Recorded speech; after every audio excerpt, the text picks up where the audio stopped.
If there is a purpose to the articulate knowledge we can acquire in elementary school, in high school, in college, in books, and through the effort we all make to come to class every day, this purpose is precisely to act as a sort of springboard, like at the swimming pool, for boosting our capacity for entrepreneurial creativity.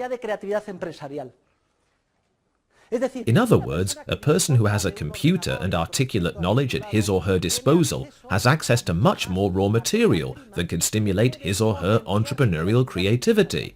Maps, charts and the like greatly increase our capacity to create tacit knowledge, and we know that tacit knowledge is different from scientific knowledge and also far more important or relevant.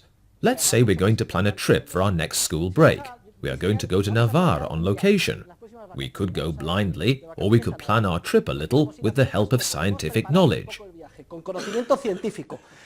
So we go on the internet, and we see what routes there are, and we see what kinds of hotels there are, and whether they have 1, 2 or 3 stars. We request brochures and download a map, and with that information as a basis, we enhance our creative possibilities. Oh look, it says here on the map there's a convent or a monastery we could go visit. I hadn't thought of that. Serendipity. Well, let's go. Let's stop and see it. The scientific knowledge you gain here does not guarantee you anything once you get out into the real world. What it does provide you with is a technical grounding, which, if put to good entrepreneurial use, can boost your creativity. It gives you building blocks for your creativity, but it does not guarantee you anything. As a matter of fact, even without any of these building blocks, you can become a magnificent entrepreneur.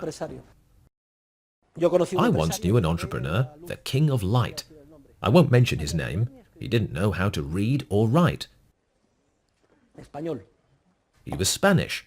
With great difficulty, he learned to sign his name, and he used to try to look natural when he signed checks, etc.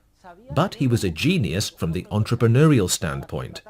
He had a clinical eye, a very sharp entrepreneurial eye for hiring collaborators, people far more learned than he, but he was the entrepreneur. It was clear.